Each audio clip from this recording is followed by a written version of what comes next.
Seumpama biji. Shalom, saudara guys Tuhan. Pagi hari ini kita akan lanjutkan pembicaraan kita tentang firman Tuhan. Ketaatan lebih penting daripada pengorbanan.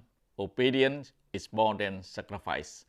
Saudaraku yang kasih Tuhan, kemarin kita telah melihat sebuah contoh bahwa ketika anak kita suruh dan dia tidak melakukannya sesuai dengan apa yang kita perintahkan, maka rasa hati kita bisa kecewa dengan anak itu.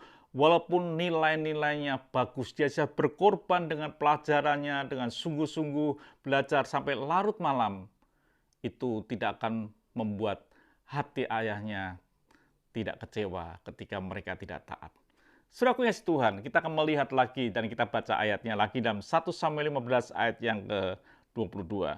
Tetapi jawab Samuel, apakah Tuhan itu berkenan kepada korban bakaran dan korban sembelihan sama seperti kepada mendengarkan suara Tuhan?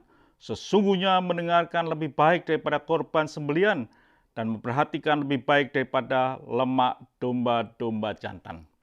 Saudaraku yang Tuhan, di dalam ketaatan itu artinya demikian. Saya beri gambaran bahwa ketaatan di mana kita menghargai sebuah otoritas yang ada di atas. Seorang anak melakukan sesuatu apa yang ayahnya perintahkan karena dia menghargai apa yang ada dalam ayahnya yang disebut dengan otoritas. Orang yang taat adalah orang yang menghargai otoritas. Itu orang yang taat.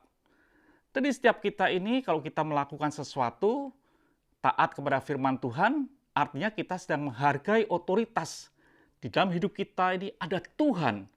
Di dalam hidup kita ada Yahweh, dalam hidup kita ini Allah yang menyertai hidup kita, yang ada di atas kita, dan kita ini ada di bawah Dia, dan kita ini hamba. Jadi orang yang taat adalah orang yang menghargai sebuah otoritas. Yang kedua, orang yang taat adalah orang yang mau mendengarkan apa yang Dia perintahkan. Bukan sekedar kita menghargai otoritas, memberi hormat, tapi orang yang taat adalah orang yang mampu mendengar apa yang Dia perintahkan. Artinya kita berikan waktu hidup kita ini untuk mendengar apa yang Tuhan perintahkan dalam hidup kita.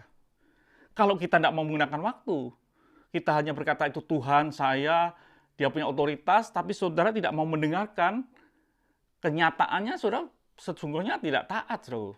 Orang yang taat adalah orang yang mau mendengar apa yang Dia sampaikan. Kalau kita mau menyendengkan telinga kita, mendengarkan firman Tuhan, artinya kita ini menghargai otoritas dan kita adalah orang yang mau taat apa yang Dia perintahkan. Yang ketiga, yaitu orang taat adalah orang yang mau melakukan apa yang Dia perintahkan. Jadi kalau kita sudah mendengar, tapi kita tidak mau melakukan, maka kita ini bukan orang yang taat. Tapi ketika kita mau mendengar firman Tuhan dan kita mau melakukan, itu kita taat. Arti melakukan bukan sebagian, bro. Arti melakukan adalah melakukan semuanya apa yang Tuhan perintahkan. Kalau kita bisa menghargai otoritas Dia dan kita bisa mendengar apa yang Dia perintahkan dan kita bisa melakukan seperti apa yang Dia perintahkan, kita ini adalah orang yang taat. Kalau ayah kita berkata, tolong ambilkan air putih, lalu saudara ambilkan anggur atau wine, saya kira itu tidak taat. Walaupun betul-betul satu gelas yang bisa diminum. Ayah saudara minta tolong diambilkan satu gelas teh, tapi ketika saudara datang hanya membawa air putih, walaupun itu juga bisa diminum, tapi itu bukti bahwa saudara tidak taat. Melakukan tapi tidak sesuai apa yang Dia perintahkan. Jadi ketaatan adalah menghargai otoritas. Ketaatan adalah orang yang mau mendengar apa yang Dia perintahkan. Dan ketaatan adalah yang melakukan seperti apa yang Dia perintahkan. Biar hidup kita ini ada hidup yang melakukan seperti itu. Ada otoritas Tuhan, ada firman yang kita dengar, dan ada firman yang kita lakukan sesuai dengan apa yang Dia perintahkan.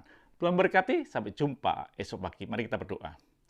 Terima kasih Bapa, biarlah kami mau mendengar dan melakukan dan menghargai otoritas-Mu. Terima kasih Bapa, dalam nama Tuhan Yesus Kristus kami sudah berdoa dan mengucap syukur. Haleluya. Amin. Tuhan memberkati.